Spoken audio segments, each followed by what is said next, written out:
Hello everyone. I would like to first thank you all for your patience and for sending through the questions that we have received. I'll try and now go through as many questions that have been received and try and answer them to the best of our ability and to the extent that we are able to share information. We've received a number of questions. Some of them are similar in nature. I will try and summarize responses to those collectively. I'll read the questions out and then provide my response to those. So the first question that we received was, shareholders on the large are concerned at the lack of value that is being generated in the share price. And to date, we've listened to many Q&As over the years and nothing has been generated. Again, when does the company expect success that generates fair share price value? To this, I would say at the outset, we understand the shareholders' frustration around the current share price and of course at an apparent change so that they're not able to see value creation. And let me also say I'm also one of these people, because I too would very much like to see the share price appreciate, so I'm also able to recover my investments in the company. So on that note, I'd like to throw some light on the nature of what we're dealing with. Our projects are complex, they're long-term, and we have been delivering key milestones which lock value. But of course, till we get projects across the line, the impact of those achievements is not felt tremendously on the share price. So whereas the share price does appreciate at times, it doesn't really cross the line which could then speak to the value that we would like to really generate. But on that note, we are continuing, and I would also like to say that going forward, we are very keen to identify areas and opportunities which can deliver value sooner, and we would like in the future to not really become involved with very long-term pursuits and long-term returns. So that's something that we have recognized, but having said that, we are working towards the completion of what we already have on our portfolio. Second question: how is the feed stage going for our green hydrogen project, or are there any other projects? Do you have off-takers? Do we have any interest in financing the project? Well, these are specific questions, and as far as the green hydrogen project is concerned, we just announced a very significant milestone. We finished the grid study, which is a very big achievement, and that too was not funded by us. We had our development partner, State Grid Corporation of China, fund that, so that was big. Now, based on that, a feed study can be done because we have the chemical side study, which is a hydrogen and ammonia study done, and we also have the power side done and the transmission. But the feed design is something that the actual project construction team takes on, because those are the people who will actually then construct the project in terms of its development on ground as such. So that tends to happen when you have the financing loop closed. So we need to achieve the financial close before we can move towards this, or at least have commitments for financial close. And that's exactly what we are looking at. And to take a step back, in order for that to happen, we also need to confirm our offtake arrangements, which we are also working on. Third question: how is Emma Priestley settled in, and what impact has Emma had on the business? Emma, as you know, is herself a miner. She has experience in mining, is running her own mining company, etc. So that is very valuable, because she brings that experience to the table and her inputs with respect to understanding the economics of our mining projects. And of course, she's someone who's very familiar with the small cap market in London and the investor universe as well. So of course there are many introductions that come through her which are beneficial. Fourth question: post-period end, you began discussions with potential buyers for our mine license at Block 6. How has that progressed? Well, we are in conversation with one potential buyer, but we've also started a conversation with another potential buyer. So to answer that question, that conversation is in fact now, I would say, more engaging. And because now there is more than one buyer, hopefully, and maybe there are some other interests also that we know of. So we hope that we are able to conclude these discussions positively in the near future. Fifth question. How does Oracle intend to structure or navigate the business when any project success is realized? How will money from premiums be used to support loyal shareholders who sit on huge losses? Will there be dividends, share, buyback or consolidation to reduce the billions of shares in issue? I'm glad you have asked this question, and I have thought through both of these, and we believe that we will certainly, subject to regulatory approvals and subject to shareholder approvals, etc., we will proceed to undertake both these. You are well aware of the announcements we are making in relation to one of our projects in Australia. So I hope that we are in a good position to tackle the idea of returning via dividends sooner than later, number one. And number two, you speak about share consolidation, again very much on our radar, and again subject to regulatory approval. That is something that we hope to look at very soon in the near future. Sixth question. The company remains committed to increasing shareholder value and to growing into an enterprise of greater size and scale over the long term. Can you elaborate on this, please?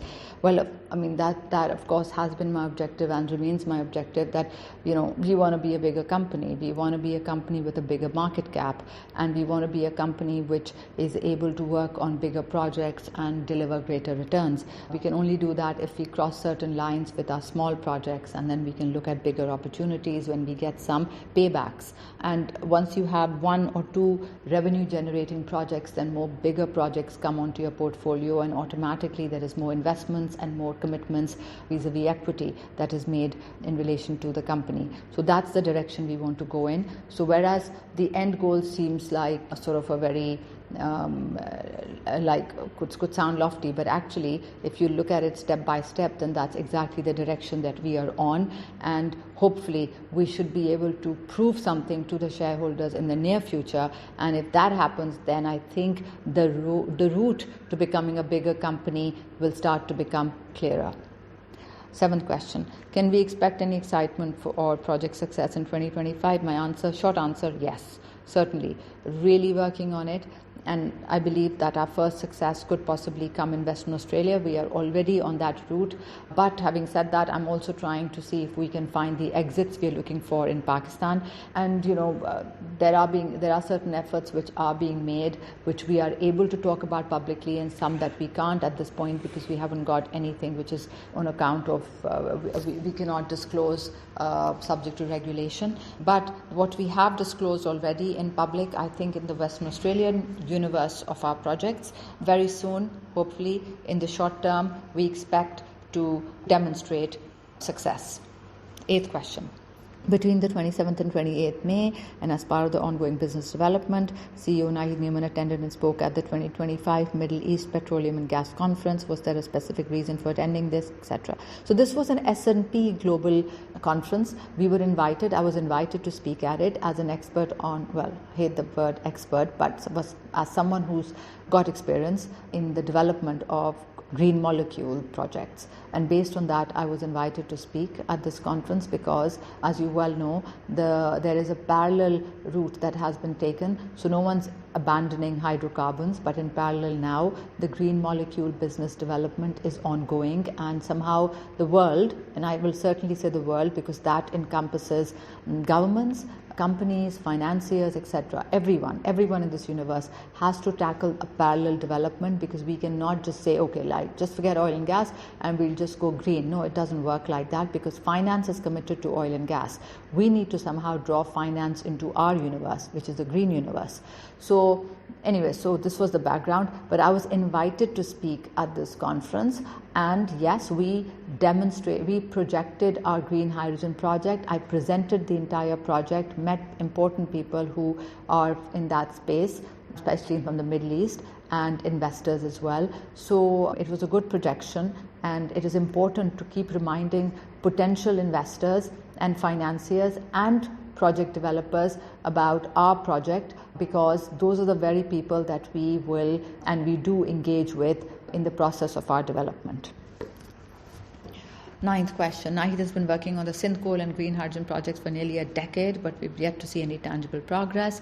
As a shareholder facing a challenging portfolio, I'm eager for updates that could improve performance. When can we expect Oracle to deliver meaningful milestones or get any of these projects over the line? Well, as I said earlier, we are very close to getting one of our projects in Western Australia across the line. Albeit it's a small project, but to me and to the shareholders, it speaks to the strategy, it speaks to the value that we are committed to delivering. The coal project, yes, the company has been dealing and tackling with the development of the coal project, and for which I think we have no excuse but just to say that it was a really long-term project built on government concessions, and whenever the government is involved, it becomes very difficult to deliver on time or at times to deliver. So that project is unfortunately been compromised on account of the number of moving parts. Coming to the green hydrogen project, I've just given an update on that. We are proceeding, we are progressing, we are looking for commercial avenues, not just the green hydrogen, but the renewable power part of it, which is the first step in the development of that project. And we have been updating the market about how we wish to materialize an avenue for that part of the green hydrogen project. 10th question. You have time and time again stated the green hydrogen project is at an advanced stage, and this has been this case for years, feed stage, financial arrangements, etc. I admit it is a long time, 3 years. I mean, for the development of a project which at completion will cost more than $2 billion, it's not a very long time. There are projects of this size which take 10, 15 years to develop, but that is not, and I say this again, that is not the route we are going on. We want to find the right partner and find the right exit, A. B, we want to find a commercial avenue for this project, i.e. the sale of renewable power either into another industry, onto the grid, onto another development, be it an economic zone, be it data mining, be it whatever. Anybody who wants to come in and give us a guaranteed PPA, that is a purchase power arrangement agreement, we will deploy the renewable power project whilst we wait for offtake for green ammonia projects. And that too, by the way, we are already working on a modular development. So whereas it sounds like it's been a long time, but I think it's important to remind people that the achievement in 3 years is, I think, comparable to what normal projects take 10 years to do, because we have completed all our studies and we have essentially de-risked the project. We have achieved what is an optimal price and production capacity, and the project now is technically viable. This has already been done, which in a span of 2.5 to 3 years is not a small achievement. But however, till it translates into commercial numbers and economic sort of success, this may not generate the value that we are after. So yes, recognizing that, the next step is to push it over that line, which is financing and offtake. 11th question. Can you provide an update? Again, this is a repetition, so I'll skip that. Again, this is on green hydrogen and Thar projects. 12th question is about our fundraisers. In April 2025, you raised gross proceeds of 318 by way of placing so many shares, 1.77 billion shares. This is in addition to the 416 that was raised in 2027-4 through the warrants, 1.6 billion warrants. So yes, in April 2025, we raised gross proceeds of 318,000 through a placing of the number of shares that have been mentioned, and this followed the 416,000 received in December against the warrants, which, by the way, when warrants are exercised, that's a really good sign, because that speaks to the confidence, it speaks to the continued interest and the belief in what the market is thinking about the company. So what these funds are being used for, are they being used for the ongoing development and for our projects in Australia where the continuous exploration is ongoing, and of course to maintain and to progress our projects, or the main project, which is the green hydrogen / renewable power project in Pakistan. Number 13. Can you confirm where the $750,000 have been spent? So, well, I just mentioned this, that they were raised in 2025, allocated to advancing all the key initiatives across our portfolio and for the development of Australia and Pakistan and beyond just the Northern Zone project, because we are also looking at exploration of our blue copper project. Next question. Back in December 2024, further warrants totaling this were exercised. Again, this is a question in relation to the warrants. We have answered that already. The next question is about me promising constant news flows. However, constant silence other than retweeting the information posted by others is quite worrying. We hear you talk from you, however, very little action, quarterly updates, making the shareholders more worried and frustrated. And then there's a question about total shares and issue, which, by the way, as I've already said, that is something that we are already thinking of addressing. We cannot continuously give news unless and until we are allowed to do that. We have regulatory constraints, so there is more information that can potentially be shared, but unless and until it is information which is permissible to put out, we can't place information which is in a dialogue stage or without any concrete evidence or material in nature. So whereas a lot of development actually goes on, the news that we are allowed to put out is limited. So, but obviously, the entire development process is very engaging. There's a lot more that actually goes on behind the scenes. And as far as action is concerned, I think I mentioned earlier that even just for the green hydrogen project, there has been tremendous action. In 3 years or less than 3 years, we have de-risked a $2 billion project. We have completed the feasibility studies for a 55,000 hydrogen capacity, per annum capacity, 400 megawatt electrolyzer capacity, a green hydrogen and green ammonia production plant, and that too with our partner ThyssenKrupp, which is a very big feasibility study to undertake for a company which is just our size. So, and that too has happened because of the support of His Highness and his direct investment in this project. That's not, I would say, a small achievement at all. Unfortunately, big projects like this also depend upon the ecosystem. So if you look at the project, and when it was launched, the buzzword was green, green, green, green. Now the geopolitical scenario globally has changed. So green, yes, but is green everyone's priority? No. However, it's not going away. We recognize that. So we are now obviously working to push this forward in an environment which may be globally not as enthusiastic as it was before. So, and those of you who watch what happens at the various COPs and how things are moving and how hydrocarbons are financed and how green energy projects are financed and what's happening to green power projects, you would be aware of the fact that financing for green molecule projects is harder than for hydrocarbon projects. So hence, it's not the easiest thing to achieve in a short period of time, but our progress is tangible and we are moving forward. Then there are a couple of questions again which repeat the question that I have just addressed. And then there is a question on the director purchase plan. This has been asked before as well, and I have said that we would like to restart it. The issue with this is the law and the regulation which surrounds it, which makes it very hard for us to actually undertake it at a cost which is economical, because the amount of money that is spent on actually conducting it is more than what the directors end up putting in it. So that's a bit of an issue. But because this is coming up again and again, and I know there is shareholder interest in a revival of something of this nature, I will, within this quarter, take it up, and hopefully by the time I come back to you, we should find some way forward, either completely reject it or completely undertake it, so that this matter is resolved.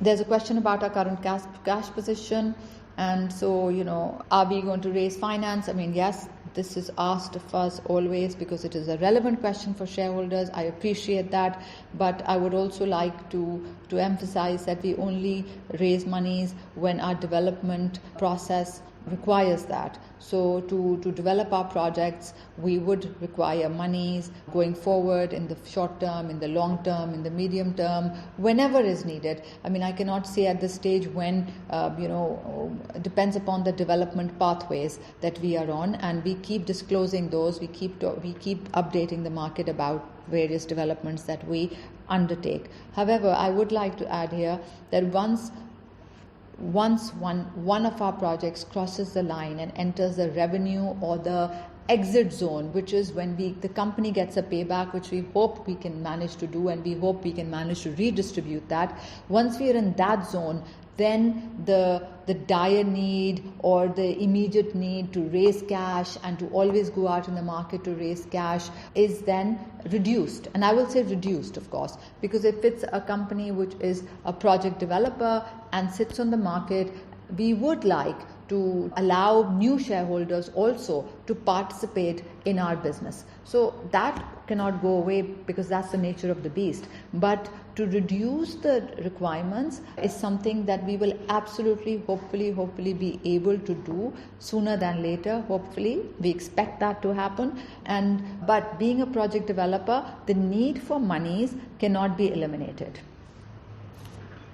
Next question. Have any discussions taken place or planned regarding a JV or selling off? Yes, we've, our Northern Zone project is already in a JV. So that's the best demonstration of the strategy that we had announced and the materialization of that strategy. And I hope we can do something similar to our other projects as well. Next question. Can you provide a clear indication of the short-term shareholder value? And we are clearly far away from the 10p price you personally predicted when the market cap was 10 million. Well, I would really like that to go up there. I would want us to go back to that 10 million market cap. I would really want us to have that kind of share price. I mean, even without share consolidation, I want us to be there. And that is the objective. But I would think that anybody who is involved in any company, irrespective of who owns that company, this is a company that you own, but we would like this to be that for you. And when I say predict, I have a development pathway in mind. I am working on a certain route. And if everything falls in place as expected, then I do not see a greater value or a higher price unrealistic. But that is something that we want to achieve. But in order to get there, we have a path to follow. And we are working towards removing all blocks on that path.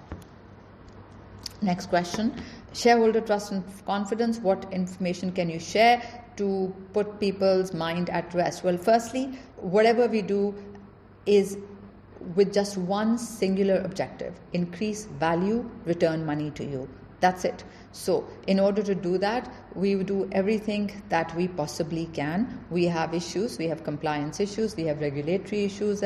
We can't just operate like, it's not a Robin Hood army. I can't just go and start robbing people and taking money. No, it has to come through value from the projects that we are working on.